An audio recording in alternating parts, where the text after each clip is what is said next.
पाएंगे नवरात्राते रात 9 बजे कबरी संकीर्तन किए जाएंगे। रामनवमी को भंडारा होगा।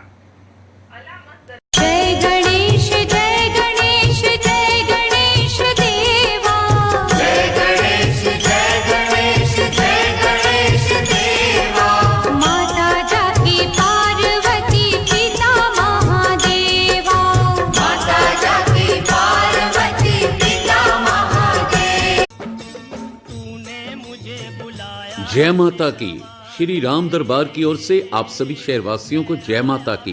दिल से दिल करीब होता है, दिल का आलम अजीब होता है। जो माँ के चरणों के करीब होता है वो कितना खुश नसीब होता है। जय माता की। नवरात्रों के पावन उत्सव पर श्री राम दरबार सेवा सोसाइटी रजिस्टर्ड टूंडा तालाब अमृतसर की ओर से रोजाना रात्रि 17 अक्टूबर से लेकर 24 अक्टूबर तक विशेष भजन समारोह का आयोजन बदत संग्राम ढींगरा श्री राम दरबार टूंडा तालाब अमृतसर की ओर से किया जाएगा। रोजाना जागरण रात 8 बजे से, फास्टवे द्वारा विशेष प्रसारण रोजाना रात्रि 9 बजे से चैनल नंबर 131 पर। 17 अक्टूबर को दोपहर 12 बजे ज्योति प्रज्वलित की जाएगी एवं 24 अक्टूबर को दोपहर 12 बजे भंडारा होगा। जय माता की।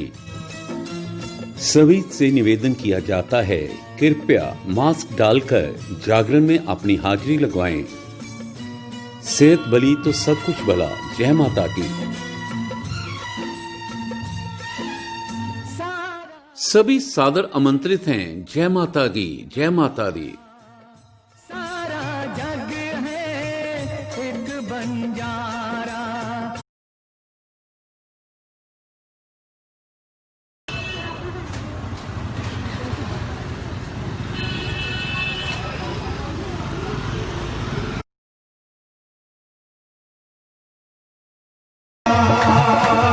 मंदिर गंगा तालाब का लाखों मिलेंगे। मंदिर गंगा तालाब का लाखों मिलेंगे। मंदिर का सेवादार जो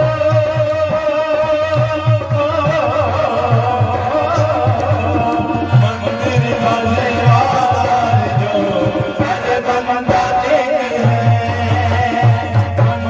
का सेवादार जो अजब मंदाते हैं।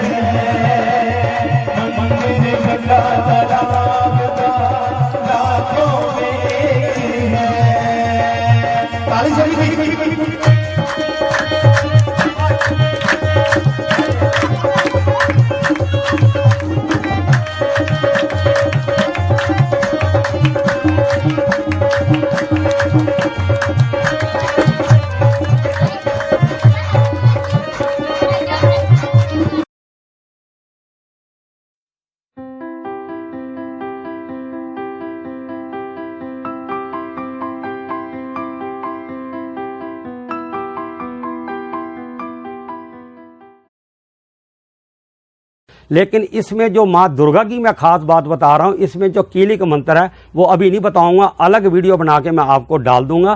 पहले ये अखबारों वालों ने मुझे बोला है, ट्रिब्यून वालों ने बोला है कि मुझे हमें पहले दो, चलो 2 दिन में वो भी छपकर आ जाएगी, फिर वो भी आपको पहुंच जाएगी। लेकिन वो जो नियम है 9 दिन का होता है नौमी, इस बार वैसे अष्टमी नौमी इकट्ठी है, लेकिन ये 7 दिन में पूरी होनी चाहिए। लेकिन हम ये कहते हैं आज का वक्त जो है किसी के पास इतना टाइम नहीं है कि सुबह से लेकर 3 घंटे, बच्चे तो बैठ जाते हैं, औरतें भी टाइम निकाल कर बैठ जाती हैं। हम ये कभी नहीं कहेंगे कि दुर्गा स्तुति को सुबह उठते ही सबसे पहले घर बार छोड़कर चाय पानी रोटी, जिसको बच्चों को अपनी मजबूरी है काम में जाना है, वो सब छोड़कर दुर्गा स्तुति के बैठ जाओ। माँ कहती है मैं तो नवरात्रों में जागती भी 10 बजे के बाद हूँ, क्योंकि हनुमान जी 10 बजे तक राम जी के चरणों में रहते हैं। आप हनुमान जी को जितना मर्जी पूजो, हनुमान जी को कोई टाइम नहीं, वो अपने ध्यान में बैठे हैं। अब ये ध्यान की बात करें तो और बात भी आ जाएगी, दुर्गा स्तुति की बात फिर बीच में रह जाएगी। लोग जहाँ बड़े बड़ी संस्था में बैठे हैं, कोई हवन करता है, जो बड़े बड़े पंडालों में बैठे होते हैं वो ध्यान लगाकर बैठे होते हैं, कोई आम बंदा आता है उसकी ऊपर नहीं देखनी।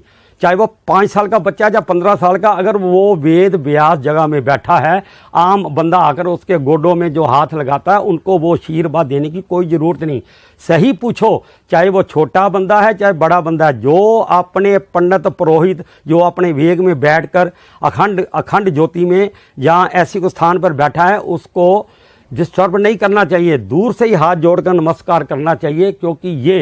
क्योंकि ये जो आशीर्वाद लेने का चक्कर तो वो बहुत वीडियो बन जाएंगी, क्योंकि इतना नहीं है। मैं एक बात खास बता दूं, क्योंकि इंसान के जो सारे शरीर में जो अपनी गद्दी में बैठकर या जहां बैठकर कोई आशीर्वाद देता है, उम्र का तो तकाजा ही नहीं है। 100 साल के बंदे में भी उतनी ताकत है, और 5 साल के बच्चे में अगर वो माँ का भगत है, माँ की दुर्गा स्तुति की जोत जगा के नियम करता है, तो उसके उतनी ही ताकत है। उसकी ताकत कहाँ पर है, ये गुप्त ज्ञान में आज पहली बार दे रहा हूँ।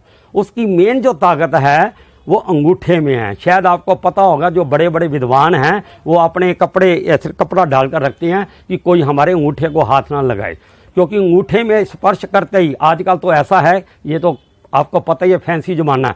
पहले तो यहाँ तक आते थे, फिर अब गोडे तक आ गए, फिर ऐसे करते हैं। अब तो ऐसे भी नहीं करते, अब तो ऐसे ही कर देते हैं, क्योंकि बच्चों को सिखाया ही कुछ नहीं गया। बच्चे का कसूर ही नहीं है, लेकिन जितना उसको सिखाया गया ये फार्मेलिटी वाला साहब हो गया है। देखो, फार्मेलिटी के साहब में बाकी बात छोड़कर एक बहुत मैं बरीकी बात कर रहा हूँ, क्योंकि राहु महाराज जी 19 साल के बाद ये वृक्ष राशि में आए हैं, और केतु 8वीं राशि वृश्चिक में आ चुके हैं।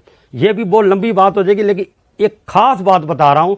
इसमें क्यों बता रहा हूं, ये जो राहु जी महाराज जी जो आए हैं, उसमें राहु महाराज जी जो आए हैं उसका भी एक नियम अलग है कि उसको खुश करने के लिए एक मोर पंख अपने सराहने, नवरात्रों में शनिवार आ रहा है, 7 मोर पंख रखे, जिसके ऊपर शनि की ज़्यादा सारसती हो रहा है। कई राशियों में है, ज़्यादा है, किसी में नहीं है, ये अलग बात हो जाएगी। लेकिन जो दुर्गा स्तुति की मैं बात कह रहा हूं, तो उसमें जो कीलित मंत्र है 7 दिन में पूरी करनी चाहिए। पहले नवरात्रों में पहले गणेश वर्जन करने के बाद फिर गणेश स्तुति लिखी हुई है, उसमें जो 4 खंड पढ़कर पहला अध्याय पढ़ो, और दूसरी बार दूसरा और तीसरा, और तीसरी बार तीसरा, चौथा और 5वां, ये 13 अध्याय की टोटल होती है। इसके बाद जो माता के जो दुर्गा स्तुति के होते हैं वो लास्ट में आप पढ़ सकते हैं।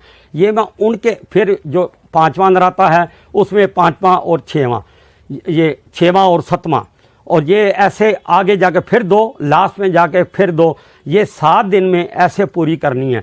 अगर उसमें एक माँ का सबसे अगला स्तोत्र है, जैसे आपने पहले दिन इतना पढ़ा, सारा नहीं पढ़ सकते, पहला पढ़ के पहला आपने अध्याय पूर्ण कर लिया, अब उसके बाद टेंशन की लोड नहीं है। उसके बाद अगला स्तोत्र पढ़ो, और लास्ट में 108 192 पन्ने में लिखे वो पढ़ो। समझ लो कि दुर्गा स्तुति आपका कार्य पूर्ण हो गया। अगर आपको धन दौलत ज़्यादा चाहिए तो लास्ट में एक पन्ना माँ का है, जो कबीर